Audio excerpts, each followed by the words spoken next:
أعوذ بالله من الشيطان الرجيم.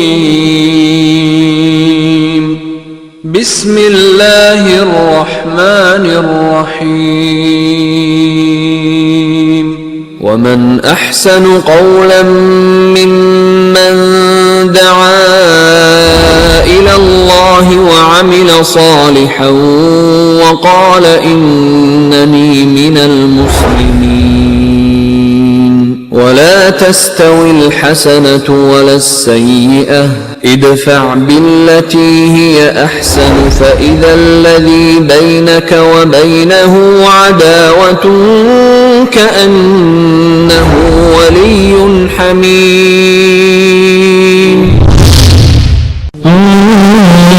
خير أمة أخرجت للناس تأمرون بالمعروف وتنهون عن المنكر وتؤمنون بالله.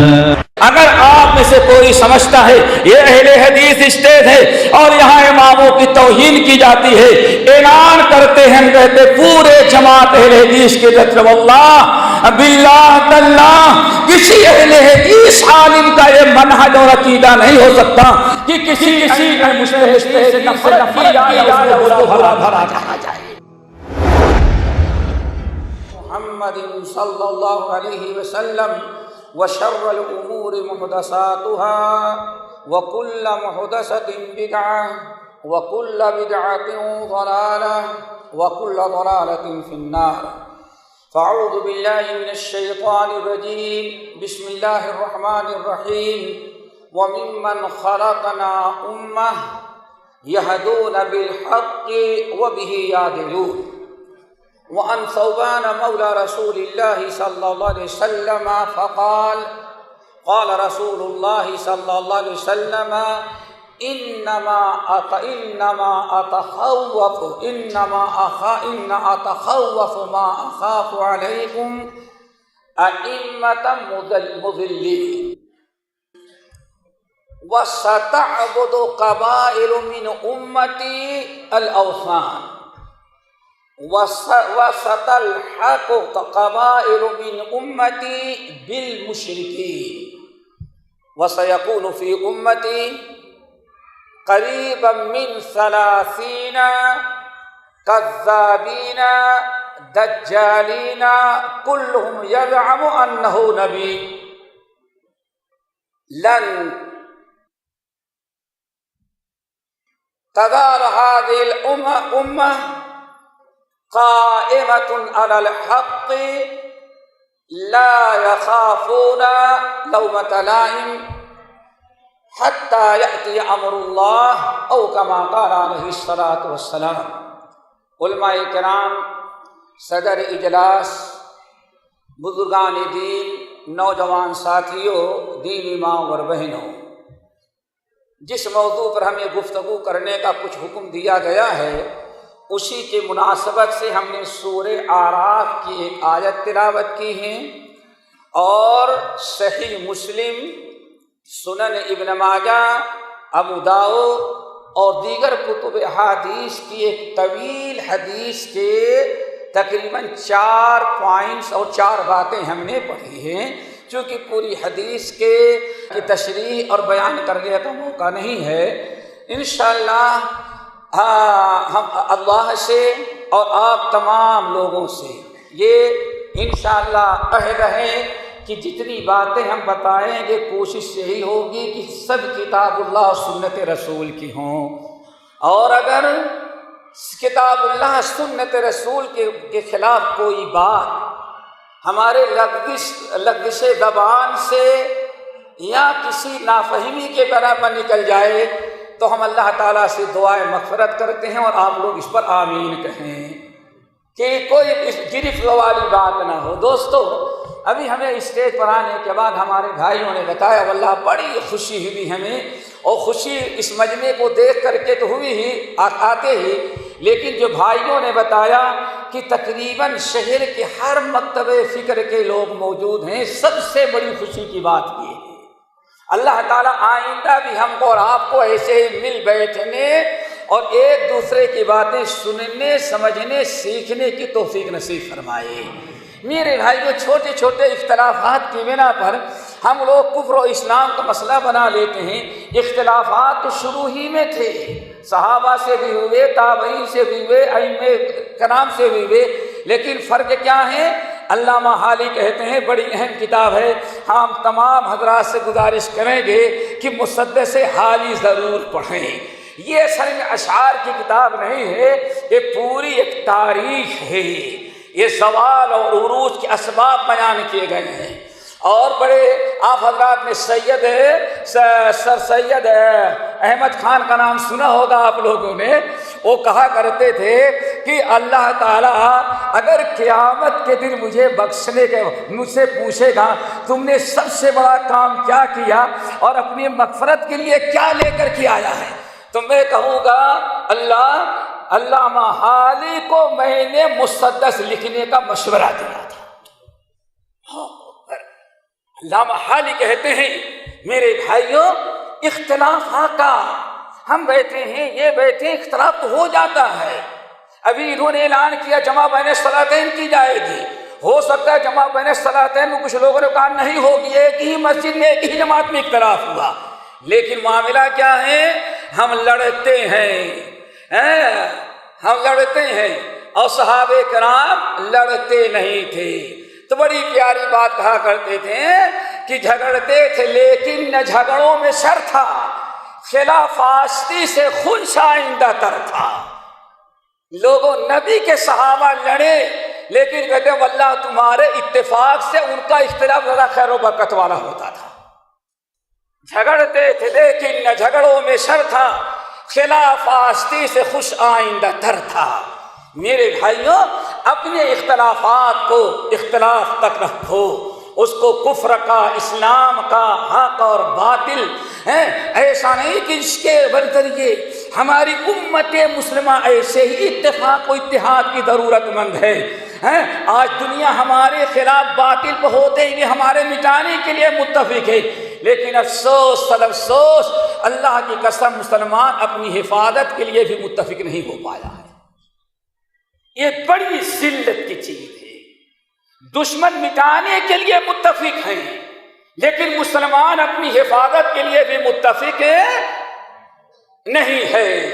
ضرورت اس کی ہے کہ ہم اپنے اختلافات کو اختلاف کی حد تک رکھیں، اور علامہ حالی کی ایک قول یاد رکھیں کہ جھگڑتے تھے لیکن جھگڑوں میں شر تھا، خلاف آستی سے خوش آئندہ تر تھا۔ میرے بھائیوں، ہم سب کلمہ گو ہیں، مسلمان ہیں۔ ایک نہایت اہم مسئلے پر ہم آج آپ کے سامنے کچھ گفتگو کریں گے، لیکن پھر میں کہوں گا یہ اختلافات بعد میں آئے، جس نے کفر و اسلام کا مسئلہ بنا دیا، ہماری مسجدیں الگ کر دی، مدارس الگ ہو گئے، رشتے ناتے الگ ہو گئے۔ ابھی اسی صوبے کرناٹک آپ کے پڑوس کے شہر کا واللہ ایک شخص سے 3 مہینے سے ہمارے پیچھے پڑا ہوا کہ ہمیں بیٹی کے شادی کرنی ہے، کوئی لڑکا بتائیں آپ کے درس والا ہو۔ میں نے ہاں کیا، آخر کار رمضان کے پہلے ایک لڑکا مجھے ملا، 100 صلات کا پابند، داڑھی رکھے ہوئے، برسر روزگار۔ ہم نے لڑکیوں کے باپ کو بلایا، بھائی یہ دیکھ لے، لڑکا پسند کر لیا، بالکل ساری چیزیں ہو گئیں۔ آخر میں کہا کہ بھائی شیخ صاحب یہ نہیں معلوم کہ وہ کس امام مذہب کا ماننے والا ہے۔ میں نے کہا مسلمان تو ہیں؟ کہا نہیں، ہم حنفی ہیں، شافعی کو بیٹی نہیں دیتے۔ واللہ ابھی ہمارے سامنے اسی کرناٹک کی بات ہے۔ کیوں ایسا ہوتا ہے؟ اگر مسلمان السلام علیکم کہتے ہو، نماز پڑھتے ہو، مسلمان بھائی کہتے ہو، تو آخر بھائی رشتے ناتے میں کیا مشکلات پڑ جاتی ہیں؟ وہاں کفر و اسلام کا مسئلہ کیوں بنا لیتے ہو؟ یہ معاملات بہت سنگین ہم نے بنا دیا ہے دوستو۔ اللہ کے واسطے معاملے کو سمجھو۔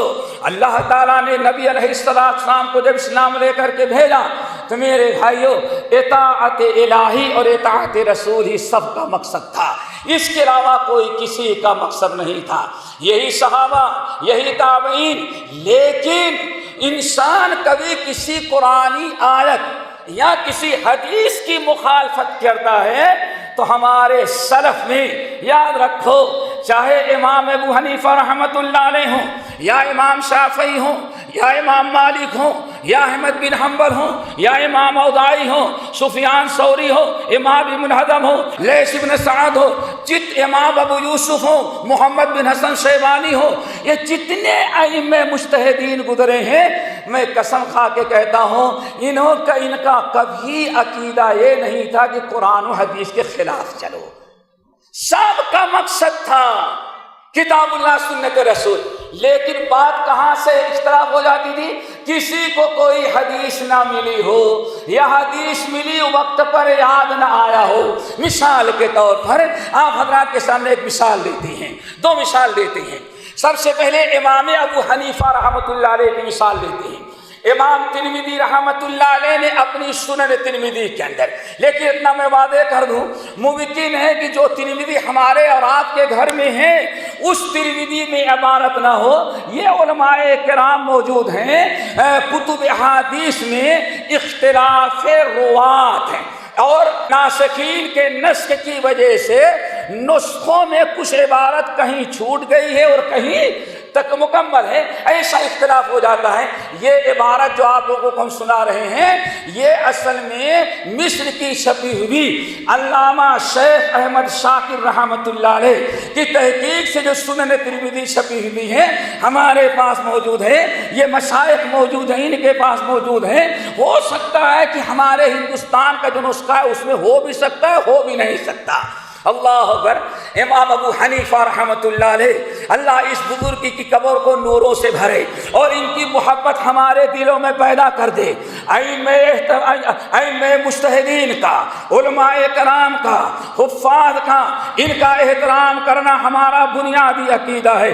اگر آپ میں سے کوئی سمجھتا ہے یہ اہل حدیث اسٹیج ہے اور یہاں اماموں کی توہین کی جاتی ہے، اعلان کرتے ہیں، ہم کہتے پورے جماعت اہل حدیث کی طرف واللہ باللہ تاللہ کسی اہل حدیث عالم کا یہ منہج اور عقیدہ نہیں ہو سکتا کہ کسی ائمہ مجتہدین سے نفرت کی جائے یا اس کو برا بھلا کہا جائے۔ یہ ہمیشہ یاد رکھنا، یہ ہمارے سلف تھے، ہمارے بزرگان تھے، ہمارے بڑے تھے، ہمیں ان کے علوم سے استفادہ کرنے کا حق ہے اور ضروری ہے، کرنا چاہیے ہمیں۔ اور جہاں تک معاملہ ایک ادب کا ہے، احترام کا ہے، عزت کا ہے، تو سنن نبی داؤد کی ایک حدیث سناتے ہیں بس۔ نبی علیہ السلام نے ارشاد فرمایا ان من اجلال اللہ اکرام ذی الشیبۃ المسلم والامام العادل وقارئ القرآن غیر الغالی فیہ ولا الجافی عنہ او کما قال علیہ السلام۔ اللہ کے رسول نے ارشاد فرمایا اے لوگوں، تین بندے ایسے ہیں میرے امت میں، تین بندے ایسے ہیں اور قیامت تک ایسے تین بندے رہیں گے جن کی عزت کو اللہ نے اپنی عزت کا ایک بڑا حصہ قرار دے رکھا ہے، جن کا احترام، جن کی عزت، جن کی محبت اللہ نے اپنی محبت، اپنی عزت، اپنا احترام قرار دے رکھا ہے۔ اگر کسی نے میرے امت کی ان تین قسم کے بندوں کی عزت نہ کیا، احترام نہ کیا، تو گویا کہ اس بدبخت نے اللہ کا احترام نہیں کیا۔ کون ہے؟ نمبر ایک، اکرام ذی الشیبۃ المسلم، بوڑھا مسلمان۔ کون مسلمان؟ کیسے پتہ چلے گا؟ پتہ کیسے چلے گا؟ اب دو لوگ ہیں، نہیں پتہ چلے گا۔ ایک تو ہے کہ سب کچھ ہو جانے کے بعد شاید ابھی اتنی کالی داڑھی ان کی نہیں ہوگی کسی انسان کی جو بوڑھا اپنی داڑھی کالی کر رہا ہے، وہ یہ ثابت کرنا چاہتا ہے میں بوڑھا نہیں ہوں۔ اب عزت اگر کوئی نہ کرے تو اس کی اپنی ذمہ داری۔ نمبر دو، کچھ لوگوں کی عادت ہے سفید بال ہوئے تو نوچنا شروع کر دیا۔ ہاں، اللہ کے بندو ذرا سوچو، ابراہیم خلیل اللہ علیہ السلام آئینہ کے سامنے کھڑے ہوئے، کسی کا بال نہیں پکتا تھا، ہے کیا یہ؟ کسی کا بال پکتا ہی نہیں تھا، آدم کے بال نہیں پکے، ان کے بعد کسی کے بال نہیں پکے، سب کے بال کالے رہتے تھے۔ حضرت ابراہیم ایک دن اٹھے تو دیکھا ان کے بال میں صفائی، کچھ سفیدی، آئینہ دیکھا، سوچے کون سی بیماری لگ گئی، نہ درد ہے نہ سوچو کوئی تکلیف ہے ہی نہیں، کھینچتے ہیں تب کوئی درد نہیں، پکڑتے ہیں تب کوئی درد نہیں، اپنی جگہ پر بال ہیں، لیکن کمال یہ ہے کہ درد نہیں، بیماری لگی ہوئی ہے۔ پوچھا یا ربی ما ھذا، پریشان، اللہ یہ کون سی بیماری ہم کو لگ گئی؟ چند بال سفید نظر آئے۔ اللہ نے فرمایا یا ابراہیم ھذا وقار، یہ بیماری نہیں ہے، یہ عزت کا ذریعہ ہے۔ یہ کیا ہے؟ عزت تمہاری بڑھنے والی ہے۔ ابراہیم صلی اللہ جا کر یا رب زدنی وقارا، اللہ اگر بوڑھے سے عزت بنتی ہے تو سارے بالوں کو سفید ہی کر دے۔ یہ ہے تو کچھ لوگوں کی عادت یہ ہے کہ وہ نوچتے ہیں، کھینچتے ہیں، اور اگر اس حدیث کو بتا دیا جائے اللہ اگر کسی نے اس کو اللہ کا فیصلہ سمجھ کر کے اور اس پر غور کیا کہ ہاں اب بڑھاپا آ رہا ہے، اب زیادہ فکر آخرت کی کرنی چاہیے، تیاری کرنی چاہیے، ایک ایک لمحہ موت کے قریب آ رہے ہیں، بلکہ بعض لوگوں نے کہا وجاءکم النذیر، نذیر سے مراد یہی ہے۔ اب وہ بندہ سوچتا ہے اللہ تعالیٰ، اللہ کی طرف رجوع کیا تو اللہ تعالیٰ ایک بال کی سفیدی پر اس کو 10 نیکیاں دیا کرتے ہیں۔ اب چاہے کھینچ کر کے پھینکو اور چاہے اس کو باقی رکھ کر کے اللہ تعالیٰ سے نیکیاں حاصل کرو، فیصلہ آپ کے ہاتھ میں، سنانا ہمارا کام ہے۔ میرے بھائیو، یہ پہلا انسان اکرام شیبۃ المسلم، اسی لیے یہ ہمارا نوجوان طبقہ جو بیٹھا ہوا ہے دنیا میں سب سے بڑا بیوقوف اپنے باپ دادا بوڑھوں کو سمجھتا ہے۔ وہ کیوں؟ وہ بیچارہ کہتا السلام علیکم اور مسٹر کہتے گڈ مارننگ، سمجھ گئے نا؟ اس لیے بوڑھوں کو بیوقوف سمجھتا ہے، نادان سمجھتا ہے۔ اگر کسی نے کہہ دیا اس مسجد میں بم باندھو، لے کے چلے جاؤ اور مسجد میں جا کر کے دھماکہ کر دو تو ان سے جہنم میں جائے تو تم سیدھے جنت میں گھوڑے میں سوار ہو کر کے جائے گا۔ آپ اپنے کسی بڑے سے نہیں پوچھے گا، بزرگوں سے مشورہ نہیں کرے گا، کسی عالم کی طرف رجوع نہیں کرے گا، بلکہ شیاطین کالے کار بن کر کے وہ گیا مسجد کے اندر، کبھی مسجد نبوی کے اندر، کبھی میدان مینا میں، کبھی عرفات میں، کبھی مزدلفہ میں، کبھی جامع مسجد میں، کبھی عام نمازوں میں، اور کبھی شادی ہال میں، اور کبھی شاپنگ مال میں چلا گیا۔ سوچا کہ دھماکہ کیے، گھوڑے پر بیٹھے جنت پہنچ گئے، یہ سارے گئے جہنم میں، ہم جنت میں۔ کبھی پوچھا ان مولویوں سے کہ کہیں ایسا نہ ہو فتویٰ دینے والا شیطان تو اس نے غلط فتویٰ بتایا، اصل فتویٰ یہ ہے اگر اتنے کو مارے گا تو جنت میں جائے گا، تو جہنم میں جائے گا۔ کبھی پوچھا حقیقت کیا ہے؟ فاسألوا اہل الذکر ان کنتم لا تعلمون۔ نوجوانوں، اپنے بڑوں کی عزت کرو، ان سے محبت کرو، ان کے تجربے سے فائدہ اٹھاؤ۔ ستبدی لک الایام ما کنت جاہلا والعتیک بالاخبار ما لم تزودی۔ اے نوجوان، عربی شاعر کہتا ہے یاد رکھنا اپنے بڑوں کے تجربے سے بھی حاصل کرو۔ تم نے پرائمری پڑھی، مڈل پاس کیا، ہائی اسکول کیا، کالج کیا، اور تم نے ماسٹر ڈگری بھی لے لی، لیکن تو پی ایچ ڈی بھی کر لے گا تو ممکن ہے کسی کتاب میں وہ علم نہ ملے جو تیرا بوڑھا باپ تجربے بعد سے علم تجھے دے دے۔ ان سے فائدہ اٹھاؤ۔ نمبر 2، وَإِكْرَامُ السُّلْطَانِ الْمُقْسِطِ، عدل و انصاف سے حکومت کرنے والا بادشاہ، اس کی عزت اللہ کی عزت ہے۔ نمبر 3، وقارئ القرآن، وہ قاری قرآن، عالم جو قرآن پڑھتا بھی ہے، قرآن سمجھتا بھی ہے، اور قرآن پر عمل بھی کرتا ہے، اور قرآن کی دعوت بھی دیتا ہے، اور قرآن کی طرف بلاتا بھی ہے لوگوں کو۔ ایسا عالم، اس کی عزت، اس کا اعزاز، اس کا اکرام اور اس کی محبت اللہ کی عزت کا ایک بڑا حصہ ہے۔ یہ حدیث ہے اور اہل حدیث وہی ہے کہ رفع الیدین کرتا اس لیے کہ سنت ہے، تو اماموں کی بھی عزت اس لیے کرے کہ یہ بھی نبی کا حکم ہے۔ میرے بھائیو، امام ابو حنیفہ رحمۃ اللہ علیہ کے بارے میں بتا رہا تھا، مرض الموت میں تھے۔ مرض الموت سمجھتے ہیں نا، بالکل آخری، کیا کہتے ہیں، آخری ٹائم، جب تاجر کو اپنی تجارت کی فکر، مالدار کو اپنے بنگلے بلڈنگ کی فکر، ہاں کیا ہوگا، وہ مرض الموت میں ہے ابو حنیفہ رحمۃ اللہ علیہ۔ کوئی شاگرد خراسان رئی کا رہنے والا، غور سے سنو، ان کے پاس آیا دوڑا ہوا، اس نے سنا کہ ہمارے استاد کی طبیعت بہت خراب ہے، استاد سے ملنے کے لیے جانا چاہیے۔ آیا سفر طے کر کے، سارے شاگردوں نے بڑی خدمت کی تھی، یہ جو نیا شاگرد، پرانا شاگرد جو آج پہلی مرتبہ آیا، اس نے امام صاحب رحمت اللہ علیہ جب نماز پڑھنے لگے، نماز پڑھنے کے لیے پہلے وضو کرنا ہے نا، کس لیے ہاتھ دھل رہے تھے بھائی؟ وضو کر رہے تھے۔ وضو کیوں کر رہے تھے؟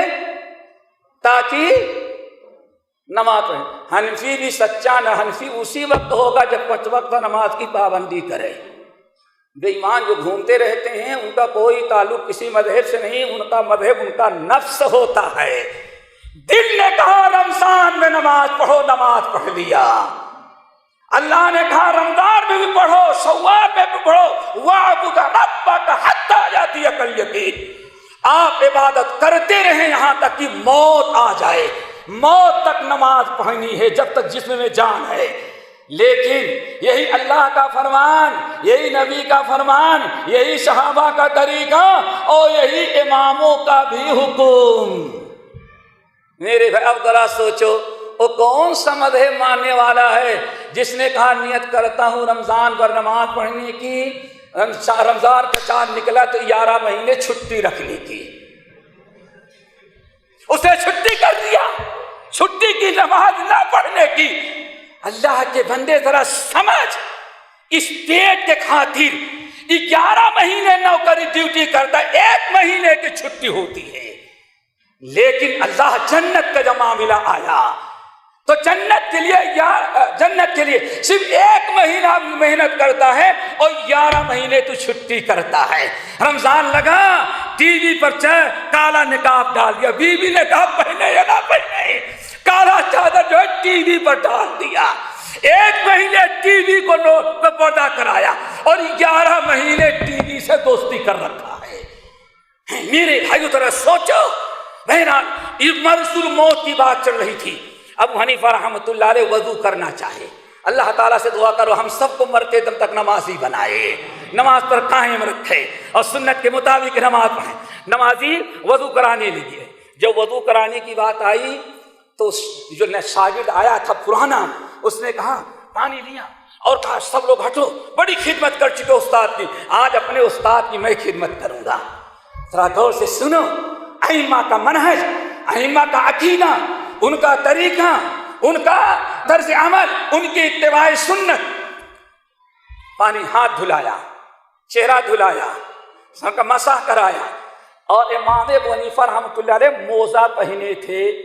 کہتا ہے فَأَحْوَيْتُ لِأَنْزِعَ خُفَّيْهِ، میں پانی زمین پر رکھا اور جلدی چلا گیا اپنے امام صاحب کے، جھکا تاکہ دونوں موزے کو نکال دیں اور پیر کو دھل دیں۔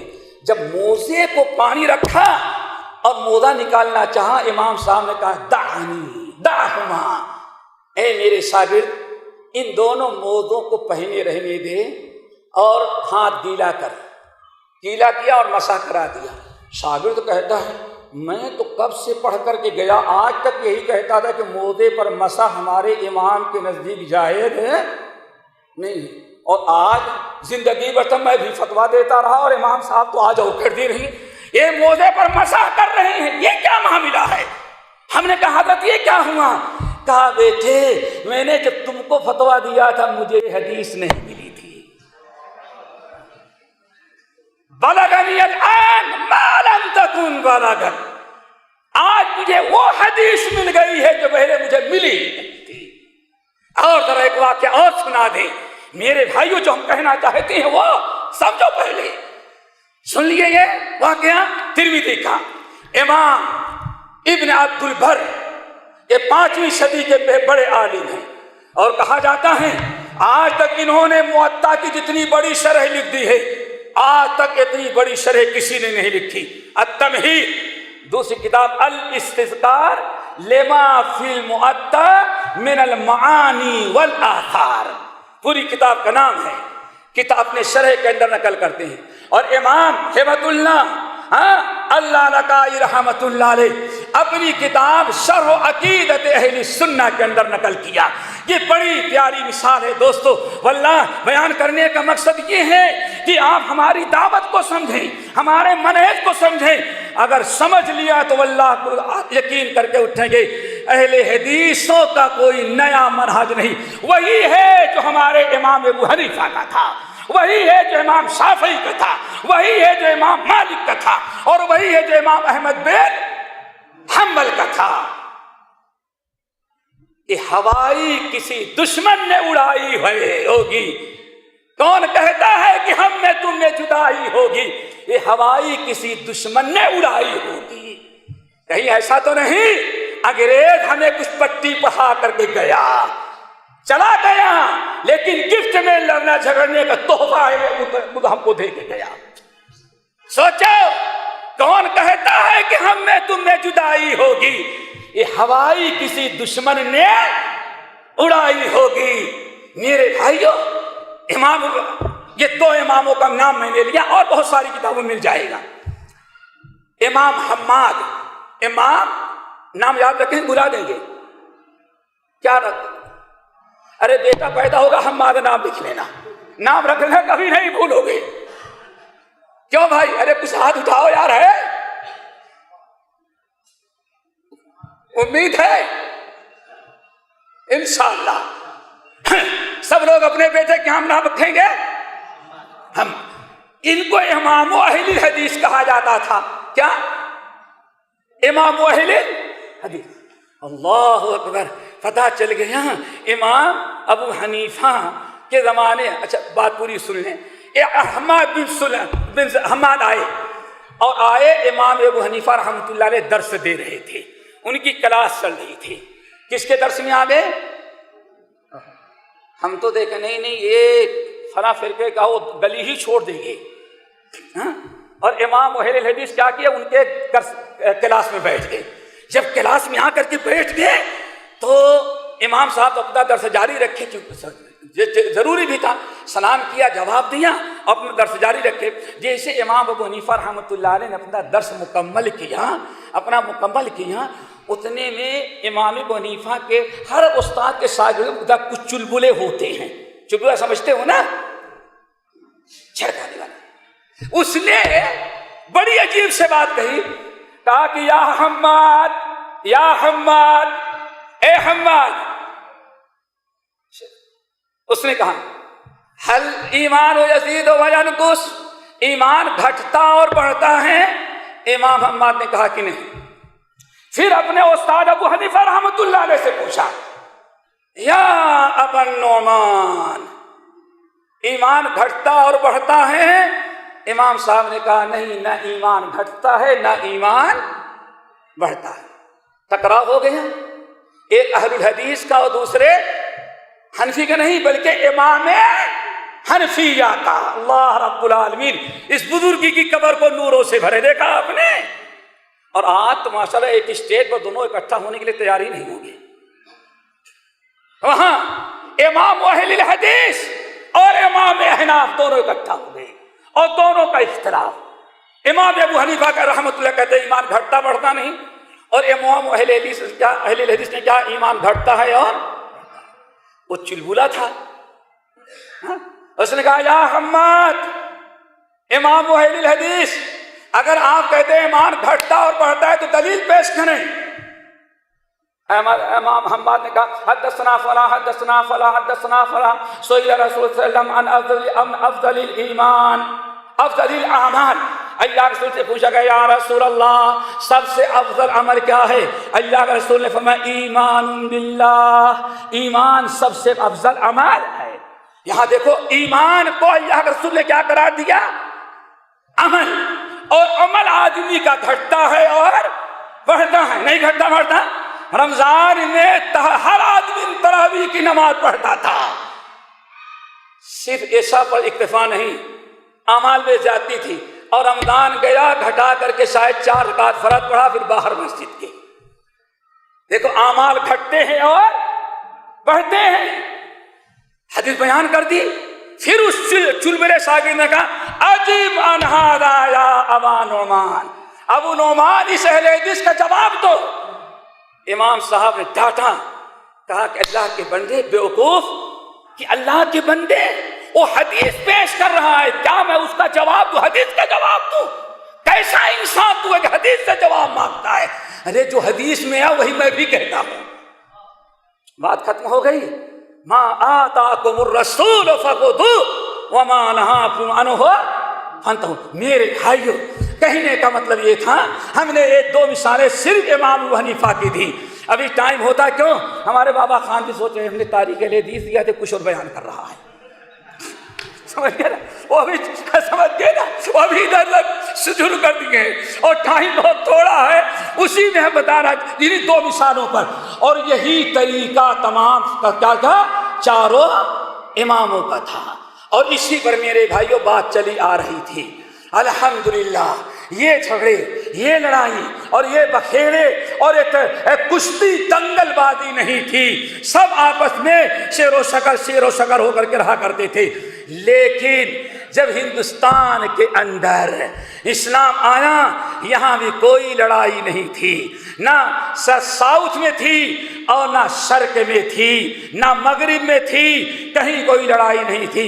تقریباً 375 کتنے 375 ہجری تک کہیں پورے ہندوستان کے اندر احناف بھی رہے، کہیں کنارے، اور ساحلی علاقوں پر اہل حدیث تھے، یہاں تک کہ 350 سال تک الحمدللہ اہل حدیثوں کی حکومت باقاعدہ سندھ کے علاقے میں تھی۔ اسی لیے بشار المقدسی اپنے سفر نامے میں لکھتا ہے، کہتا ہے اللہ کی قسم جب میں نے سندھ ہندوستان کا مقابلہ کیا، اور یہ آیا تھا 374 ہجری کے اندر آیا تھا، اور کہتا ہے کہ میں جب سندھ پہنچا تو وہاں دیکھا مسلمانوں کی اکثریت جو ہے اہل الحدیث کی ہے، ان کا مدرسہ ہے، ان کا ادارہ ہے، اور وہاں عربی بولی جاتی ہے، اور کہتا اللہ کی قسم ہم نے دیکھا سندھ کے اہل حدیث بچے چرواہے جو ہیں وہ بھی عربی بولتے ہیں۔ کیا بولتے ہیں؟ نہ سندھی بولتا تھا نہ ہندی، کیا بولتا تھا میرے بھائیوں؟ لیکن 350 سال پونے 400 سال کے بعد اب ہندوستان کے کچھ حالات بدلنے لگے آپس میں۔ اب چونکہ فرقے بازی باطنیہ فرقہ پیدا ہوا، کرامیہ ہوا، فلاح ہوا، ان فرقوں نے جب شوشہ چھوڑنا شروع کیا تو اہل حق کو آپس میں لڑا دیا۔ اب آپس میں لڑائی ہوئی، اور ایسی لڑائی ہوئی اور اس قدر آپس میں کہ اس اختلاف کو باقاعدہ کفر و اسلام کی شکل دے دی گئی۔ ہم بڑے مضمون کو سمیٹتے ہوئے 2 مثالیں اور دیتے ہیں۔ مثال کے طور پر ایسا تعصب بڑھا، ایسا اختلاف ہوا، ایسے جنگ و جدال ہوئے کہ علمان والحفیظ، اب کوئی جس کی اکثریت اگر اہل حدیث زیادہ ہیں تو وہ میدان لے جائیں، اگر حنفی زیادہ ہیں تو وہ میدان لے جائیں، اور شافعی زیادہ ہیں تو وہ لے جائیں۔ کیرلا میں کسی حنفی کو آباد ہونے کی اجازت نہیں۔ اور ابھی اللہ کی قسم 5 سال قبل کی بات ہے، اسی صوبے کرناٹک مشہور تجارتی شہر ہے، رمضان کے مہینے میں وہاں تھا، احناف نے مسجد بنانی چاہیے، ہمارے یو پی کے کچھ احناف تھے، مسجد بنانی چاہیے، شافعی حضرات نے ان کو مسجد بنانے کی اللہ کی قسم اجازت نہیں دی۔ یہ میرے سامنے ایسی مثالیں ہیں، اور واللہ علی ما نقول شہید، اس پر اللہ گواہ ہے۔ کیوں؟ جو گواہ تھے اس وقت دبئی کے اندر ہیں، یہ میرے سامنے ہوا، میرے سامنے آ کر کے بتایا۔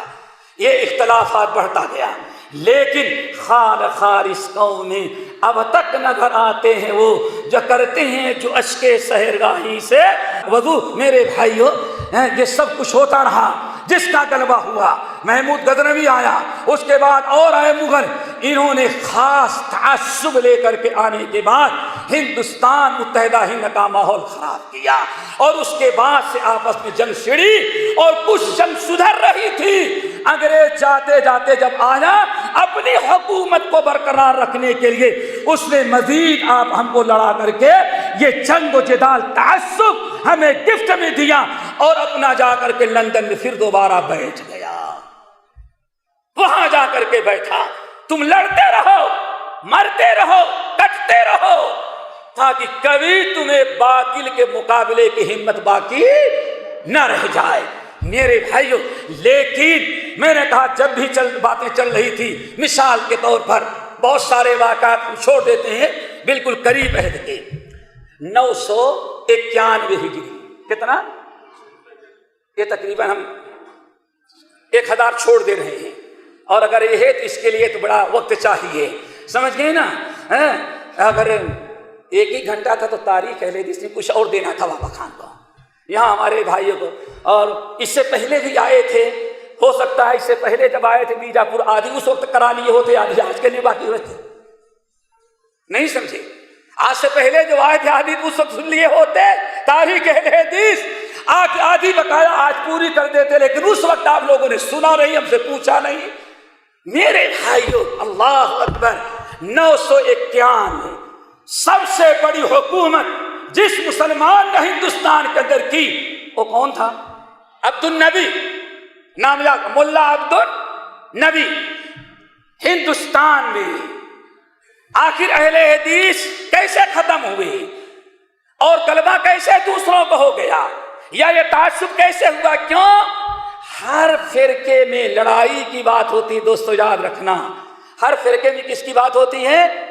لیکن اہل حدیث میں لڑائی کی بات نہیں، بلکہ حدیث میں جوڑ کی بات ہوتی ہے۔ اسی لیے بامبے کے اندر ایک صاحب بڑے مجتمع زمان نکلی ہوئی ہے، آپ سنتے ہوں گے، اگر کوئی اہل حدیث 1857 کے پہلے اپنی مسجد مدرسہ بتا دے، اگر نہیں بتایا تو کوئی اہل حدیث اپنے باپ کا نہیں، ہاں یہی ہے نا؟ تو میں نے وہی کہا بھائی ہمارے پاس تو ہے، لیکن بات اصل ہے کہ جو بغیر باپ کا کم وقت ہوتا ہے سب کو بغیر باپ ہی کے سمجھتا ہے۔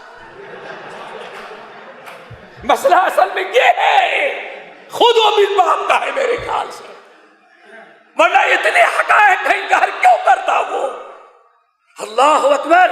میرے بھائی سوچو ذرا سا، صدر الصدور ہے، لیکن مشکل کیا آئی تھی؟ برا نہ لگے ہمارے بھائیوں کو، اگر آپ کو اطمینان نہ ہو، اگر کوئی کتاب اللہ نہ ملے، کوئی کتاب، ہمارے پاس 50 کتابیں ہیں، اگر کوئی کتاب نہیں ملے تو ایک کتاب کا ضرور مطالعہ کریں۔ کیا؟ مولانا علی میاں ندوی کا نام سنا ہے؟ سب مانتے ہیں نا؟ یہاں میں نہیں سمجھتا کوئی ان کا انکار کرے گا۔ ان کی کتاب تاریخ دعوت و عظیمت جا کے پڑھیں۔ اچھا، ان کے استاد سید سلیمان ندوی، ٹھیک ہے نا، ان کا اور اونچا مقام ہے۔ کیوں؟ حکیم الامت مولانا اشرف علی تھانوی کے وہ مرید تھے۔ اب تو بھائی کیا کہتے ہیں، سونے پر کیا پوچھنا ہے، اب تو سونے پر سہاگا ہے، نور العلا نور۔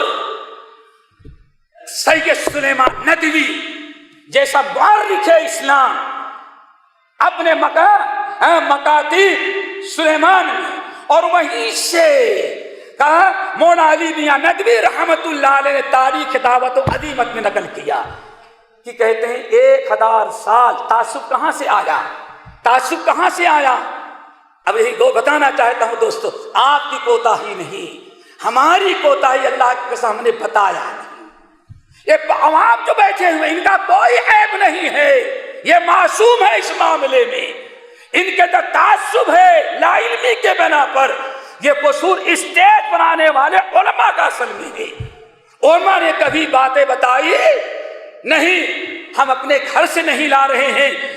حکیم الامت مولانا اشرف علی تھانوی کے مرید سید سلیمان ندوی رحمت اللہ علیہ کی بات نقل کر رہے ہیں کہتے ہیں کہ 1000 سال، ذرا غور سے سنیں، ہندوستان کے لوگوں نے حدیث کا پڑھنا پڑھانا اس قدر ختم ہو گیا تھا ہندوستان سے، کہتے ہیں اللہ کی قسم، ہمیں کہا رہا کرتا ہوں، اللہ کی قسم وہ نقل کرتے ہیں 1000 سال تک ہندوستان کے علماء نے فقہی الفاظ کی پرستش کی تھی۔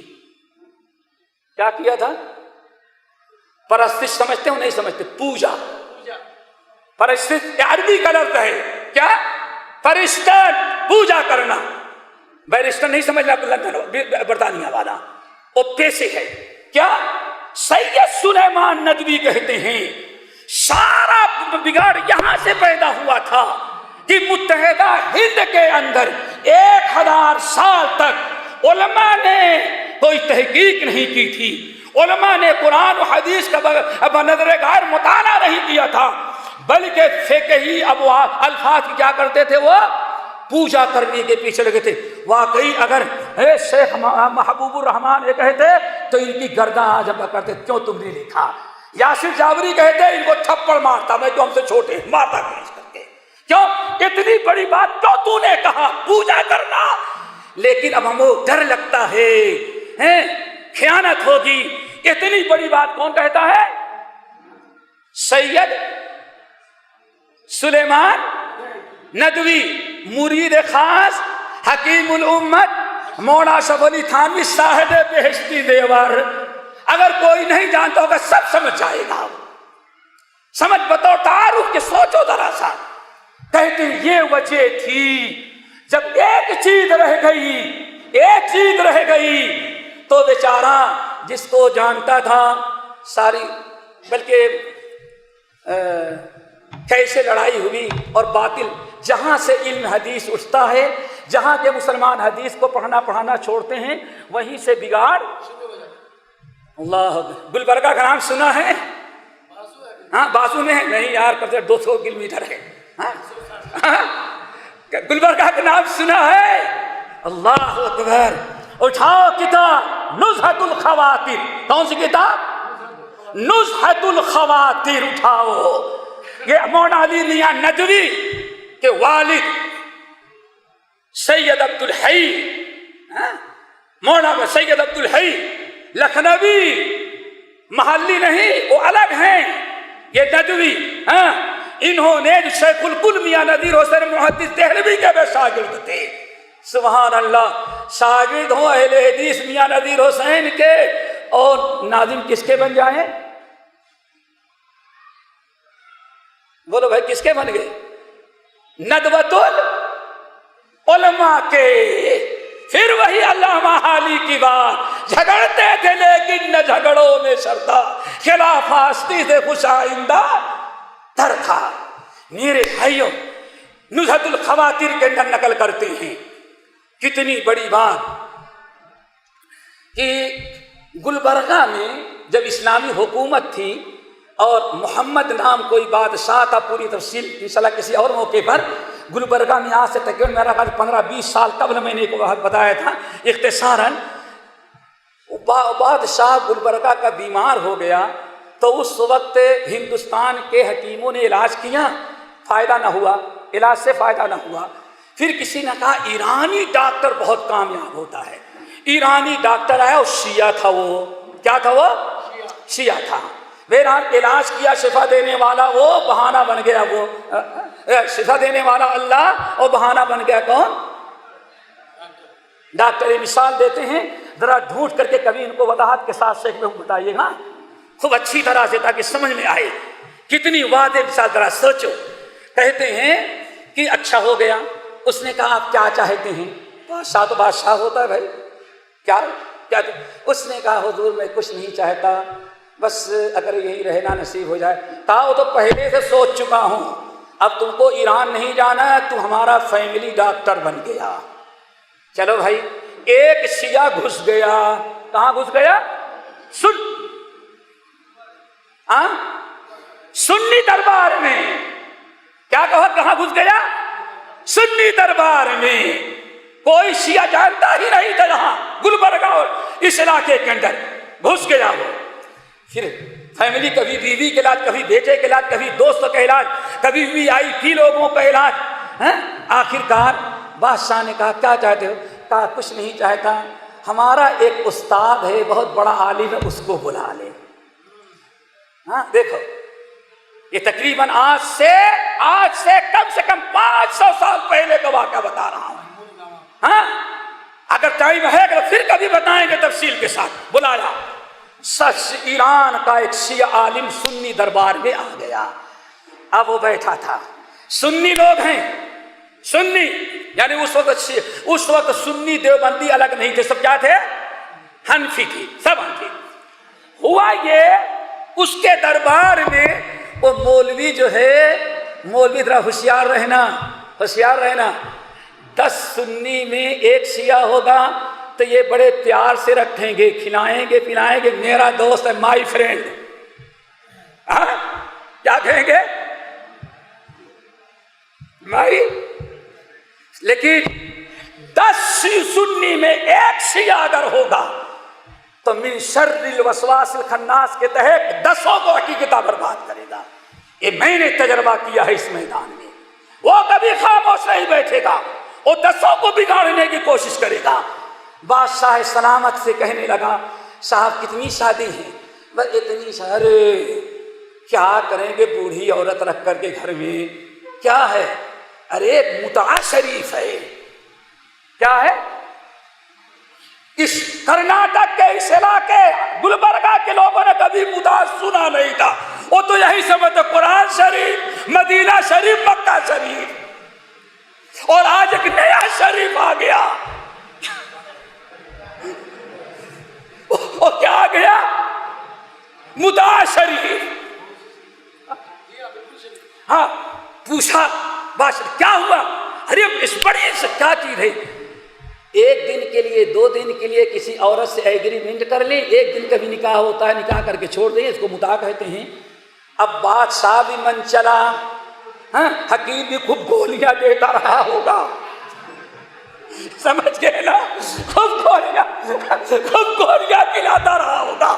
اس نے بھی سید عبد الحی لکھنوی رحمت اللہ نقل کرتے ہیں اس وقت اس شیعہ عالم کے ورگلانے سے اس نے متع جب کرنا چاہا تو سنی علماء جو ہمارے علماء احناف تھے ان سے پوچھا کہ بھائی یہ متع شریف کہہ رہا ہے، کہا متع شریف حرام ہے. حرام جانتا رہا. کیا جانتا رہا؟ اب ذرا غور سے سنو، یہ تعصب کہاں سے پیدا ہو گیا ہمارے اندر. کیا کہا؟ یہ کہتا ہے متع حلال ہے، کرو. اور جب حنفی عالم سے پوچھا تو حنفی عالم نے کیا کہا؟ متع حرام ہے. اب 2 مولوی کی لڑائی. اب بادشاہ وہ کرے گا جس میں اس کا فائدہ ہو. اچھا دونوں کو بلایا، ایک طرف شیعہ عالم بیٹھا اور دوسری طرف سنی عالم بیٹھا. سنی عالم سے پوچھا بادشاہ نے متع حلال ہے؟ کہا حرام ہے. کہا دلیل؟ کہا شرع وقایہ میں لکھا ہے، نور الادا میں لکھا ہوا ہے، فلاں جگہ لکھا ہوا ہے. اس کو حدیث نہیں معلوم تھی اور شیعہ جو ہے سنی کو بہکانے کے لیے اللہ اکبر. کہا بھائی تم کیوں کہتے ہو متع شریف حلال ہے؟ دیکھو اللہ کے رسول نے کے زمانے میں اب فلاں نے کیا، فلاں نے کیا، فلاں نے کیا. اللہ اکبر. وہ منسوخ حدیث کو پیش کر دیا.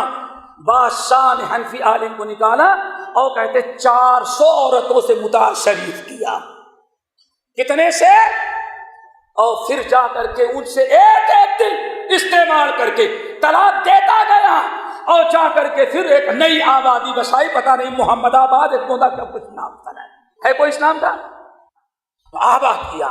اب ہم یہ کہتے ہیں اگر شیخ محبوب الرحمان ہوتے یا شیخ یاسر ہوتے جنہوں نے فقہ بھی پڑھی، تفسیر بھی پڑھی، منطق بھی پڑھی اور حدیث بھی پڑھی ہے تو وہیں شیعہ کو لگام لگا دیتے.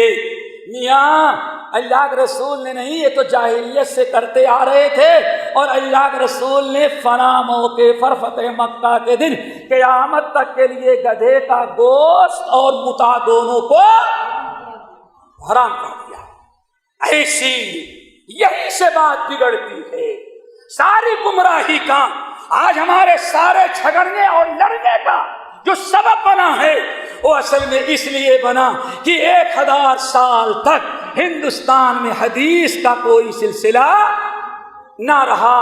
اگر تھوڑا سا تھا تو گجرات کے اندر تھا، لیکن جب اکبر نے گجرات کو بھی فتح کر لیا تو وہاں سے بھی علم حدیث کا سلسلہ ختم ہو گیا. لیکن پھر آخر یہ زندہ کیسے ہوا؟ آج وہ کہتے ہیں میرے بھائیوں ابھی تک ہم نے جو بتایا واللہ ذرا سوچو کوئی انگریز کی بات نہیں ہے، وہ علماء کی بات ہے، ایک تاریخ کی بات ہے. اب آئیں، ہمارے پاس چند منٹ اور رہ گئے ہیں، اسی میں بات کو ہم پوری کرتے ہیں. 951 نہیں 91 990. اب سب سمجھ جائیں گے کیوں معاملہ کس کا ہے؟ بائی کا. السلام علیکم استودع اللہ دینک و امانتک. اب یہ دعا کسی نوجوان کو یاد نہیں، بس ٹاٹا بھائی. یہ نحوست ہے جس نے ہمیں جہالت میں مبتلا کیا اور ہمیں اس طرح سے لڑایا. اپنے مسلمان بھائی کو جدا کرتے ہوئے مسنون دعا بھی نہیں دے سکتا. میرے بھائی فوری طور پر 991 ہجری صدر الصدور، کیا صدر الصدور نام یاد رکھیں، لقب تھا. پورے ہندوستان کا سب سے جو ٹاپ کا عالم ہوتا تھا اس کو لقب کیا ملتا تو حکومت کی طرف سے وہ سرکاری مولوی ان کا مفتی اعظم ہوتا تھا. صدر الصدور مولا عبد النبی رحمت اللہ علیہ. اور ایک چیز اور بتائیں، یہ کون تھے معلوم ہے؟ کون تھے؟ ذرا یاد کرنے کی ہے. گنگو میں مولانا رشید احمد گنگوہی رحمت اللہ علیہ جہاں کے رہنے والے تھے، وہاں گنگوہ میں ایک درگاہ ہے. کیا ہے؟ ایک درگاہ ہے. اس عبد القدوس کیا اس درگاہ والے بابا کے پوتے تھے. کون تھے؟ مجاور کے پوتے. لیکن مجاوری چھوڑ دیا، درگاہ چھوڑ دیا. کیوں چھوڑا؟ حج کرنے کے لیے گئے. کہاں گئے؟ حج کرنے کے لیے گئے.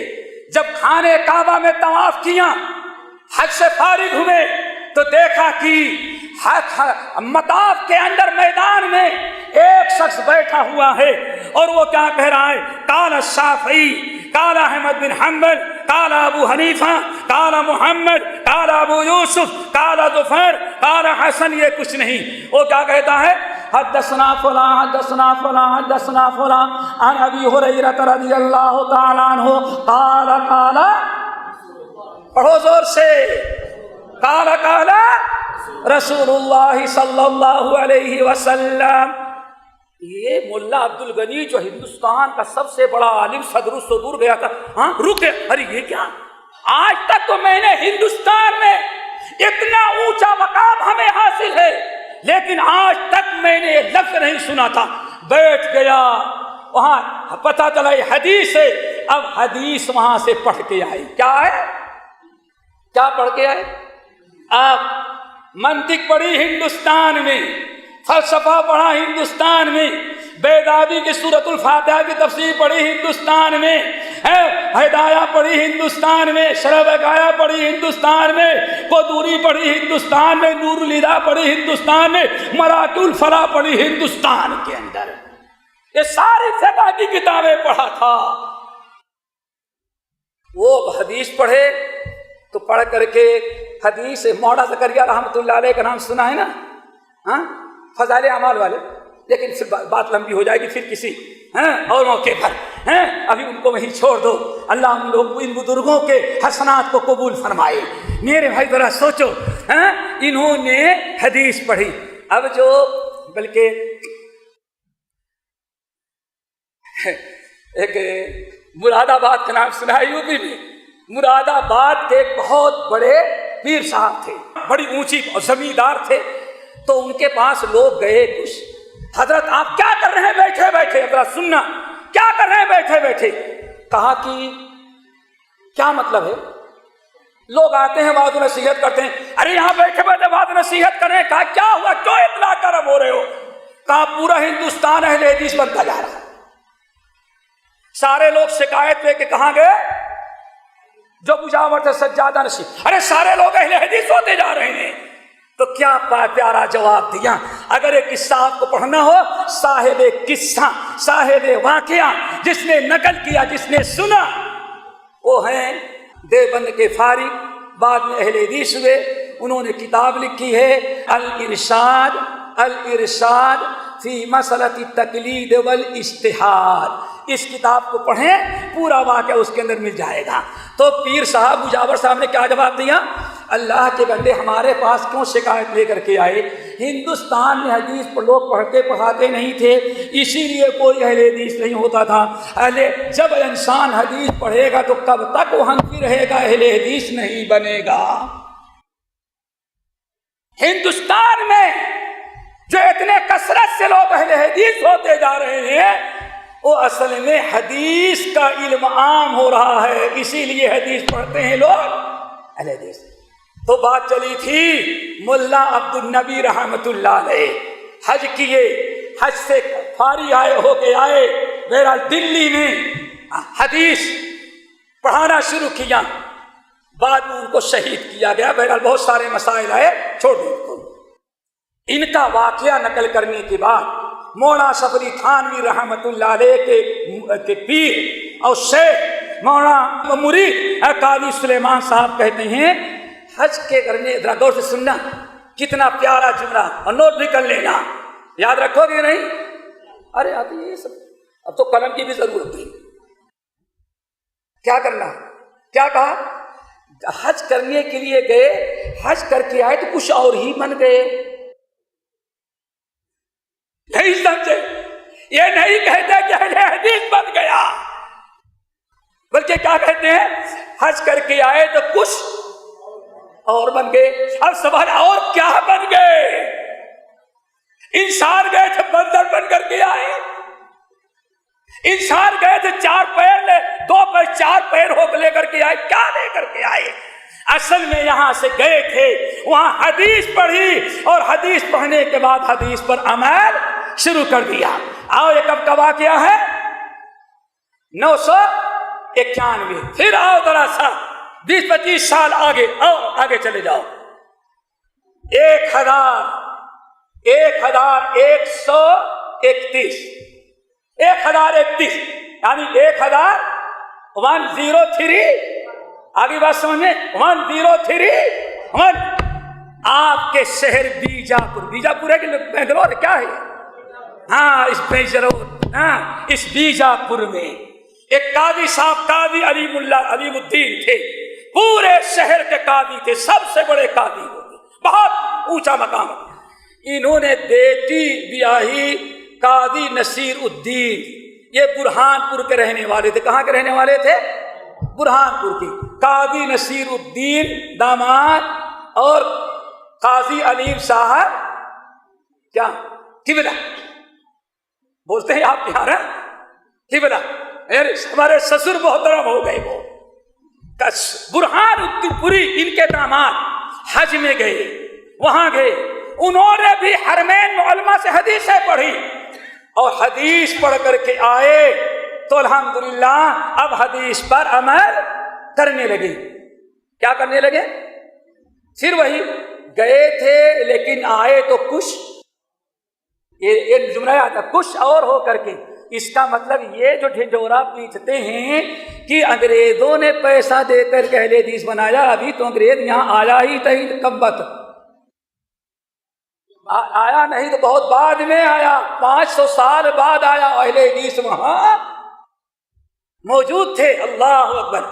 قاضی نصیر الدین آئے بیجاپور, برہانپور سے آئے, اپنے سسر صاحب سے خوشامد سے ملنے کے لیے آ گئے. اور یہ پورا قصہ بھی نزہۃ الخواتین تاریخ اسلام میں بہت ساری جگہوں پر ہے. وہ کتاب کا حوالہ دیا جو آپ کے پاس موجود ہے. اب بیجاپور آئے, اب پتہ نہیں کہاں رہتے رہے, ملے, نماز کا وقت آیا, تو قاضی صاحب ناف کے نیچے اور داماد پورا، ہم مصیبت آئے، سلام پھیرنے کے بعد کیا کیا تم عورت ہو گیا؟ نہیں صاحب داڑھی والا ہوں مرد. کہا عورت سینے باندھی مرد ناف کے نیچے باندھتا ہے. انہوں نے حدیث پیش کیا، کچھ طرح گرما گرمی ہوئی، لیکن بہرحال ادب ملحوظ تھا. بیجاپور سے نکلے وہ چلے گئے. قاضی نصیر الدین، نام یاد ہے؟ کوئی نصیر صاحب بیٹھے ہیں یہاں؟ ہیں نصیر الدین نصرت سے. نصیر الدین واقعی اسم با مسمہ ہو گئی. یہی ہندوستان، یہی بیجاپور کی سرزمین. لیکن جب حدیث پڑھے تو واقعی نصیر الدین بن کر کے آئے. معاملہ تھا اس بنا پر کہ حدیث کا درس نہیں ہوتا تھا. بہرحال حدیث پڑھی، واپس گئے. پھر کچھ دنوں کے بعد آئے ملنے کے لیے، ملاقات کیا، بات چیت ہوئی، بات پیش کی گئی، اور کوئی مسئلہ سامنے آیا تو عالم تھے، انہوں نے کہا حدیث کے اندر ایسا آیا ہوا ہے. قاضی صاحب نے کہا مردود حدیث کا نام لیتا ہے، امام نے یہ کہا ہے. ان کے زبان سے نکل گیا والد صاحب، چاچا، بات اصل یہ کہ حدیث سے امام صاحب رحمۃ اللہ علیہ بھی ہوتے تو اپنی بات کو واپس لے لیتے، حدیث کو کبھی نہ ٹھکراتے. وہ یہ تو نہ کہا اچھا بحث کرتا ہے، امام کو گالی دیتا، اللہ اتنی ہی بات برا بھلا کہتا ہے. اندر گئے، سوچے کہ نارمل ہو گئے ہو گئے کچھ چائے پانی یا کھانا لے کر کے یا کافی لے کر کے آئے. وہ وہاں سے آئے تو ننگی تلوار لے کر کے آئے. تمہاری ایسی کی. اب قاضی نصیر الدین گھر سے نکلے جوتا چھوڑ کر کے بھاگے نکل گئے اور جا کر کے برہانپور میں ٹھکانہ دیا. اللہ اکبر. یعنی اگر کوئی انسان حدیث کا نام لیتا تھا تو اس طرح سے لوگ حدیث سے کہا جاتا ہے جس چیز کا انسان کو علم نہیں ہوتا، انسان اس کا کیا ہوتا ہے؟ دشمن. انسان کس کا دشمن ہوتا ہے؟ جس کا علم نہیں. اگر واقعی علم ہوتا تو گلے لگاتے، بیٹے اچھا ہوا تو حدیث رسول نبی کا وارث بن کر کے آیا. بہرحال اسی اثنا میں ان سے کسی نے مسئلہ پوچھا قاضی نصیر الدین سے، حدیث میں آیا ہے علماء ان لوگوں نے کہا ارے بھائی حدیث کے ہوتے حدیث کو رکھو چھوڑو، امام نے جو کہا اسی پر تمہیں عمل کرنا واجب ہے، حدیث پر عمل کرنا واجب نہیں. اور دلیل میں لوگوں نے کیا پیش کیا؟ علماء امتی کا انبیاء بنی اس میرے امت کے علماء معلوم ہیں. ہمارے امت کے علماء کون ہیں؟ میرے امت کے علماء وہ ہیں، ان کا مقام وہی ہے جو بنی اسرائیل میں نبیوں کا ہوتا تھا. اللہ اکبر. اللہ کے رسول نے کیا بیان فرمایا؟ العلماء ورثۃ الانبیاء. اور یہاں انبیاء کے سب نے کھڑا کر دیا گیا. قاضی نصیر الدین نے کہا ھذا حدیث موضوع. اب مسلمانوں، بیجاپور کے رہنے والوں اور ہمارے سسر صاحب کان کھول کر کے سنو، اللہ کی قسم یہ حدیث جھوٹی ہے، جھوٹی ہے، جھوٹی ہے. اللہ کے رسول نے ایسے نہیں فرمایا. بس بیجاپور کے لوگ غصے میں ہوئے، مرتد ہو گیا، فتویٰ دے دیا گیا، اور یہاں کا جو بادشاہ تھا اس سے اجازت لی گئی کہ یہ مرتد ہو گیا، قتل کر دینا اس کا واجب. میرے بھائیو اس طرح سے حدیث کا علم نہیں ہوتا تھا. لیکن اس کے بعد پھر چند منٹ اور ہمارے پاس ہیں، اس میں ہم اپنی بات کو ختم کرنے کی کوشش کرتے ہیں. لیکن جیسے آپ نے دو کا قصہ سنایا، ایسے گاہے بعد کھائی قصے پاری نرا، بہت سارے واقعات ایسے ہیں. لیکن عملی طور پر جس طرح سے آج الحمدللہ اتنی بڑی تعداد ہے حدیث پڑھانے والوں کی، سننے والوں کی، بلکہ ہر فرقے والا کہتا ہے ہمارے ہاں بھی حدیث موجود ہے. میرے بھائیوں یہ سلسلہ یوں ہی چل رہا تھا، لیکن اللہ تعالیٰ کو پھر منظور تھا کہ ہندوستان کو پھر دنیا میں اللہ تعالیٰ دنیا کا سب سے بڑا حدیث کا مرکز بنا دے. کس کا مرکز؟ حدیث کا مرکز پوری دنیا کا کون بن جائے؟ ہندوستان، اور اللہ نے بنایا، کیسے بنایا وہی ہم تھوڑا اشارہ کرنا چاہتے ہیں۔ کیسے بنایا؟ الہ آباد میں ایک خانقاہ ہے، دار اجمل شاہ۔ کیا نام ہے؟ دار اجمل شاہ، یا بلکہ اس کے اوپر سے سنیں، مولانا ابو الحسن سندھی الکبیر، نام یاد رکھ۔ کیا نام ہے؟ ابو الحسن کبیر، ضرور لگانا۔ ابو الحسن دو ہیں، دونوں سندھی، ایک صغیر ہے ایک کبیر۔ ہم جو قصہ بتا رہے ہیں، اللہ نے حدیث کا مرکز ہندوستان کو پھر کیسے بنایا، اللہ اکبر۔ ابو الحسن سندھی الکبیر، یہ جب سندھ کے لوگوں نے حدیث پڑھنے پڑھانے پر اور حدیث پر عمل کرنے پر ان پر پابندی لگا دی تو ہجرت کر کے چلے گئے مدینہ، اور مسجد نبوی میں مقیم ہو گئے، اور مسجد نبوی میں حدیث کا درس شروع کیے، اور دعا کی اللہ سندھیوں نے ہمیں نکالا ہے، مدینۃ الرسول میں آئے ہیں، مسجد نبوی میں بیٹھے ہیں، اللہ یا ہمیں حدیث پڑھنے پڑھانے اور دعوت و تبلیغ کا موقع عطا کر دے۔ الحمدللہ، اللہ نے دعا کو قبول کیا، مسجد نبوی میں باقاعدہ حدیث کا درس شروع کیا۔ نام کیا ہے میرے بھائیوں؟ ان کی وفات 1138 ہجری، کتنا؟ 1138 ہجری یا 39 ہجری، بہرحال یہ وفات پائے۔ ان کو بڑی سزائیں دی گئی، جیل میں ڈالا گیا، بلکہ کال کوٹھری جو ہوتی سزائے بامشقت، 1 ہفتے اس میں بھی رکھا گیا، لیکن یہ دل جمعی کے ساتھ حدیث پر ڈٹے رہے۔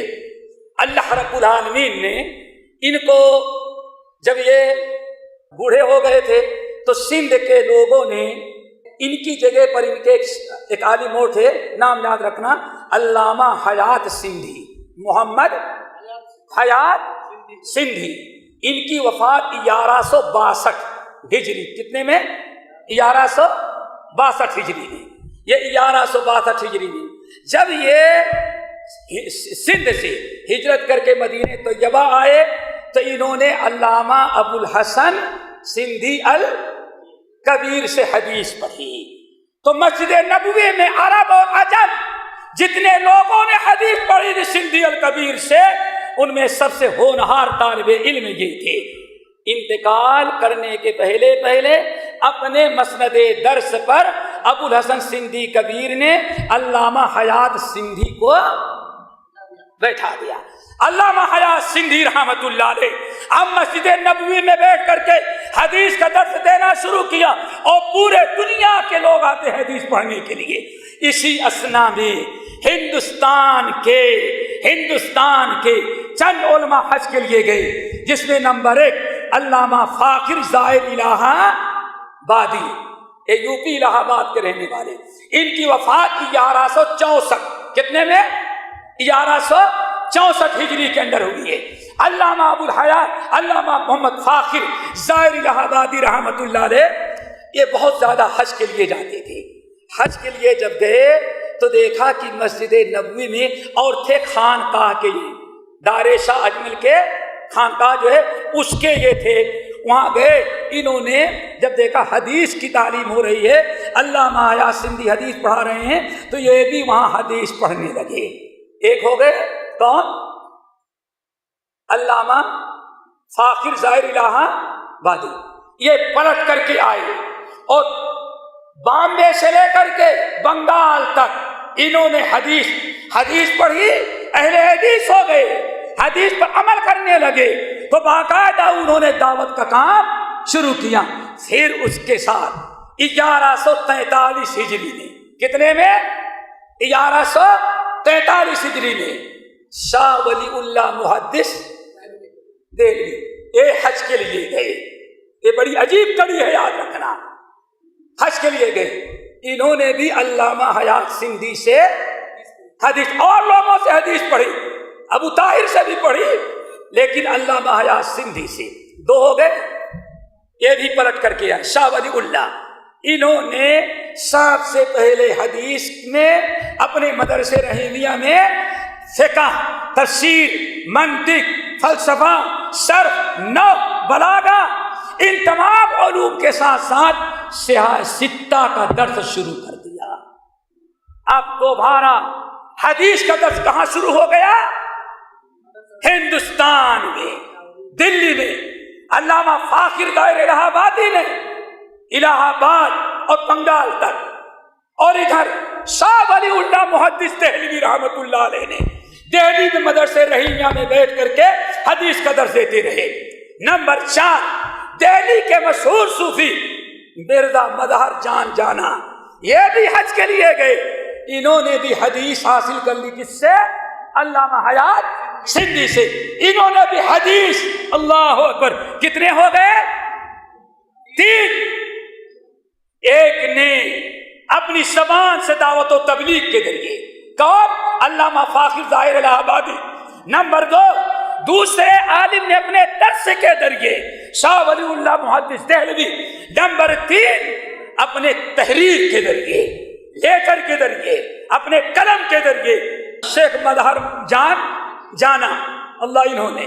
پھر بڑی عجیب سے بات یہ ہے، انہی ایام میں جب علامہ حیات سندھی رحمت اللہ علیہ درس دیتے تھے حدیث کا، یمن سے محمد بن اسماعیل رحمت اللہ علیہ وہ بھی حدیث پڑھنے کے لیے آئے، علامہ حیات سندھی سے مسجد نبوی میں حدیث حاصل کی، یہ پلٹ کر کے گئے تو یمن میں حدیث کا درس انہوں نے شروع کیا۔ بڑی مشقتیں آئی، بڑی تکلیفیں آئی، اور ان کو طرح طرح سے سزا دی گئی، جیل میں ڈالا گیا، کوڑے برسائے گئے، صحرا کالا کر کے روڈوں پر یمن میں گھمایا گیا، لیکن حدیث کا کام انہوں نے یمن میں شروع کیا۔ کتنے ہو گئے؟ ابھی ایک اور سنیں گے کہ چھوڑ دوں؟ سنیں گے؟ بڑے کام کی ہے۔ وہابی کا نام سنا ہے؟ کون؟ محمد بن عبد الوہاب نجدی۔ یہ بھی نجد سے مدینہ آئے تو ہندوستانی مولوی علامہ حیات سندھی سے حدیث پڑھی، پتہ چل گیا ان کو وہابی کس نے بنایا؟ ہندوستانی نے بنایا۔ آئی بات سمجھ میں؟ انگریز نہیں بناتا وہابی، انگریز کی تو نانی یاد آتی ہے وہابیوں کا نام سن کر کے۔ اسی لیے آج درختہ کا پتا بھی اگر یورپ اور امریکہ میں ہل جائے تو سوچتے وہاں بھی کوئی وہابی ہی ہوگا، اتنا خوفزدہ ہے، حالانکہ وہاں بھی رحمت ہوتا ہے، زحمت نہیں ہوتا۔ کیوں؟ وہاں بھی حدیث پڑھاتا ہے، نبی کی اتباع کی دعوت دیتا ہے، نبی کی سیرت کی دعوت دیتا ہے، کتاب اللہ پر عمل کی دعوت دیتا ہے، نہ وہ دہشت گرد ہوتا ہے نہ دہشت گردی کو پسند کرتا ہے۔ اسی لیے آج اس دور میں سن لو، سب سے پہلے دہشت گردی کے خلاف جس نے آواز اٹھائی ہے اس سرزمین ہند کے اندر تو جماعت اہل حدیث نے 2002 میں سب سے پہلے پوری دنیا کے اندر اگر دہشت گردی کے خلاف فتویٰ دیا، یہ حملے ناجائز ہیں، یہ دہشت گردی حرام ہے، اسلام اس کی اجازت نہیں دیتا، ہم اس کی تردید کرتے ہیں، دہشت گردی کا کوئی تعلق نہ اہل حدیث سے ہے نہ مذہب اسلام سے ہے۔ پھر سب سے بڑا فتنہ ہے آج کا داعش، کیا کہا جاتا ہے؟ داعش، IS۔ آج کہیں بھی ہوگا نہیں اہل وہابی نے کیا یا وہابی اب سلفی نے کیا کیا؟ کبھی سلفی نہیں، سلفیوں سے کوئی تعلق نہیں۔ اگر سلفیوں سے وہ سلفی ہوتا تو مسجد نبوی میں آ کر کے سلفیوں پر حملہ، پتا چلا وہ کہیں ہے چھپا دشمن، سلفی نہیں، سلفیوں کا دشمن ہے۔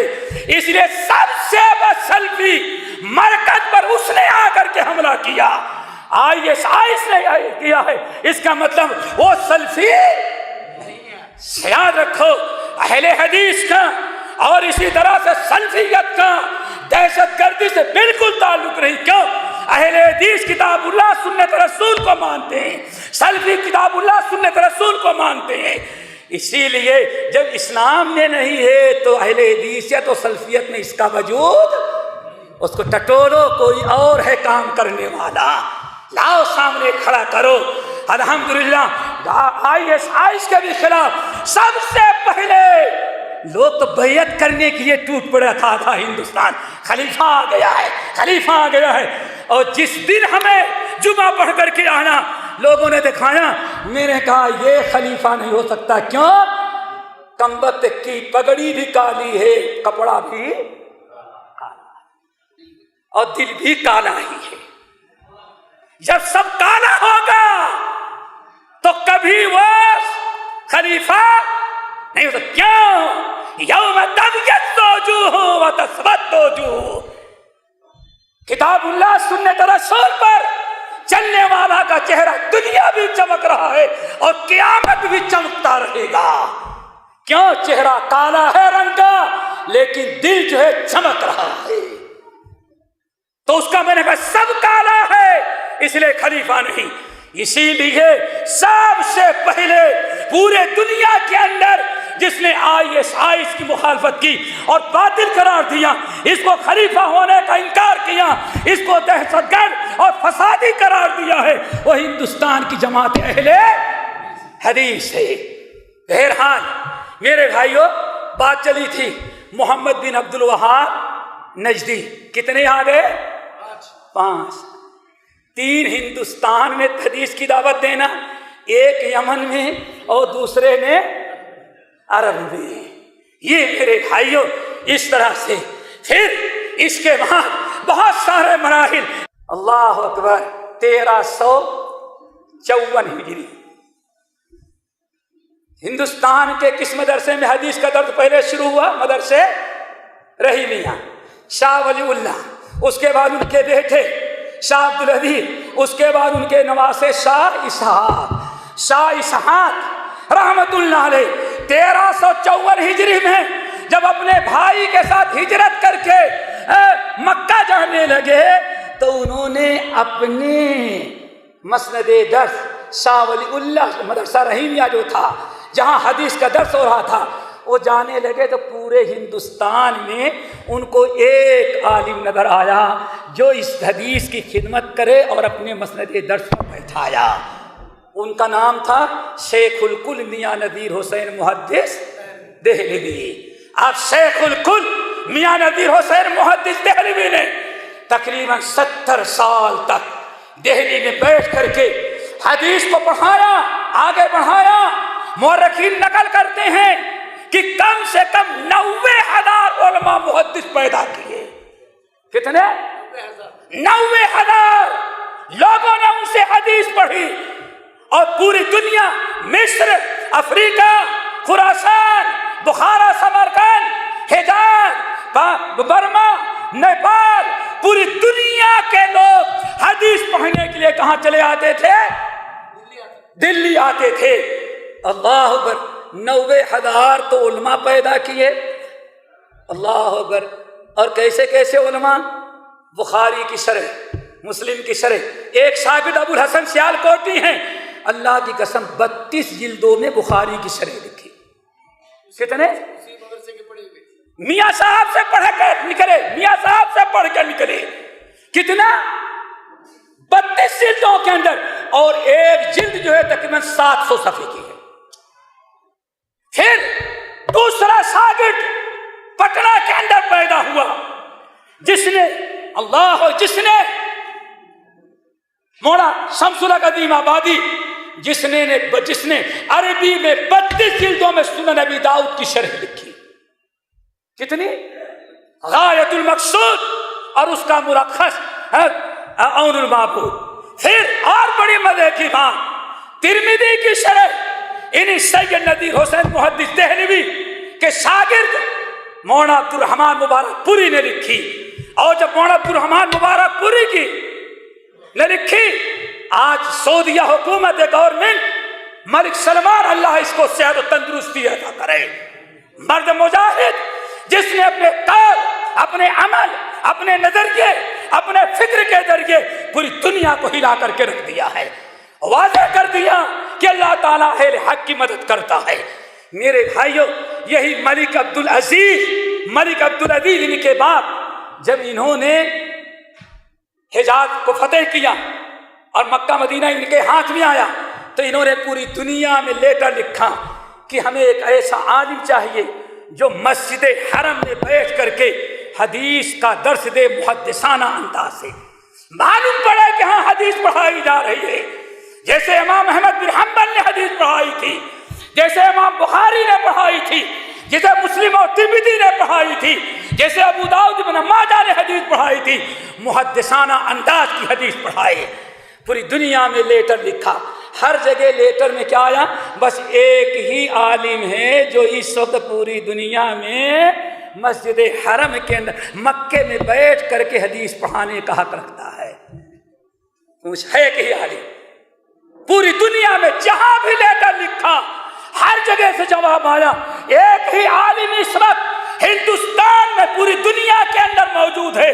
ہندوستان ضلع اعظم گڑھ مبارک پور ایک چھوٹا سا قصبہ ہے، وہاں رہتا ہے، اور وہی عالم اس وقت مستحق ہے حرم کے اندر وہ محبت وحی ہے، مبعث رسول ہے، یہاں قال اللہ و قال رسول کی ضرورت ہے، خانے کعبہ کے صحن میں بیٹھ کر کے وہ حدیث پڑھانے کا حق رکھتا ہے۔ وہ کون تھے؟ مولانا عبد الرحمن صاحب مبارک پوری صاحب تحفۃ الاحوذی، ترمذی کے شارح، لیکن انہوں نے جانے سے انکار کیا۔ میں نے کہا حدیث عام ہو گئی، اتنی حدیث عام ہوئی، اتنی حدیث عام ہوئی کہ ایک حوالہ دیتے ہیں، جانے کے بعد ڈھونڈنا۔ مولانا زکریا صاحب رحمۃ اللہ علیہ کا نام سنا ہے؟ نہیں؟ فضائل اعمال کا نام سنا ہے؟ اس کے مصنف سب جانتے ہیں۔ انہوں نے کتاب لکھی آپ بیتی، اپنی سوانح کیا؟ آپ بیتی، یعنی آپ بیتی اس کو کہتے ہیں انسان اپنے حالات کو اپنے قلم سے لکھے۔ کہتے ہیں حدیث کا یہ علم اتنا ہوا، کہتے ہیں ہم دیوبند میں اور سہارنپور میں پڑھتے تھے، ایک اہل میاں صاحب تھے، اللہ پڑھ کر کے حیرت کریں گے، کیا کہتے ہیں؟ ایک میاں صاحب تھے ملا، نہ مدرسے کا فاضل تھا، نہ پڑھا تھا نہ لکھا، لیکن اردو پڑھا تھا۔ کہتے ہیں بخاری کا ترجمہ ہوا، مسلم کا ترجمہ ہوا، ابن ماجہ کا ترجمہ ہوا، یہ بیچارہ اپنے پیسے سے خریدتا تھا ایک ایک پارے چھوٹے چھوٹے، اور لا کر کے ہمارے دیوبند اور سہارنپور میں وہ تقسیم کرتا تھا۔ حدیث کہاں تک پہنچ گئی؟ اہل حدیثوں کے ذریعے۔ پھر مولانا زکریا صاحب لکھتے ہیں ہمارے پاس عربی میں تھی، لیکن سوچتا یہ حدیث بیچارہ غریب ہے، حدیث کی محبت میں آئے، اس لیے بہرحال پیسہ دے کر کے خرید لو، چونکہ ایک ہی آنے میں بیچ رہا ہے۔ اللہ اکبر! حدیث کا دست تو دست تھے، دریا بھی نہ چھوڑے تو ہم نے، بحر ظلمات میں دوڑا دیے گھوڑے ہم نے۔ اہل حدیث ساتھیوں اور ہمارے غیر جماعتی بھائی، ہمارے آپ بھائی ہیں، اہل حدیث نہ اماموں کو گالیاں دیتا ہے، نہ فتنہ فساد پھیلانا چاہتا ہے۔ اللہ کی قسم سن لو، مشکل کیا ہے؟ ہم بھی کرتے ہیں تو ہو باجاتے ہیں بدنام، وہ قتل بھی کرتے ہیں تو چرچا نہیں ہوتا۔ ہم صلح کی بات کریں اس کو بھی فساد دیتے ہیں، وہ فساد کی بات کریں تب بھی کیا؟ صلح کی۔ واللہ ہم نے بامبے کے کانفرنس میں بتایا، لوگوں ذرا دیکھو ہم میں اور آپ میں کیا فرق ہے۔ ہم آپ کو صراط مستقیم نبی کی سنت پر عمل کرنے کی دعوت دیتے ہیں، آپ کو مٹانا نہیں چاہتے۔ ہم آپ کو سدھارنا چاہتے ہیں اور آپ ہم کو سدھارنا نہیں، بگاڑنا نہیں، بلکہ آپ ہم کو مٹانا چاہتے ہیں۔ یہی فرق ہے نا، آپ ہم کو مٹانا چاہتے ہیں۔ بہرحال اس طرح سے علم حدیث عام ہو گیا، اور علم حدیث عام ہو جانے کے بعد اب الحمدللہ جگہ جگہ مدارس اجلاس اتنے ساتھی بیٹھے ہوئے ہیں۔ بہرحال باتیں تو بہت ہیں، سمجھے میں نے دریا کا ایک قطرہ آپ کے سامنے رکھا، پھر کبھی فرصت میں سن لینا بڑی ہے داستاں میری، بلکہ ہم تو یہی کہیں گے زمانہ بڑے شوق سے سن رہا تھا، ہم ہی رک گئے داستاں کہتے کہتے۔ میرے بھائیو پھر ہم کہیں گے اٹھ کی اب بزم میں جہاں کا اور ہی انداز ہے، مشرق و مغرب میں تیرے دور کا آغاز ہے۔ اللہ تعالی ہم سب کو کتاب و سنت عمل کرنے والا بتائے، فساد، جھگڑے، تعصب، ان تمام چیزوں سے اللہ تعالی ہم سب کو محفوظ رکھے۔ اقول قولی ھذا واستغفر اللہ من کل ذنب واتوب الیہ۔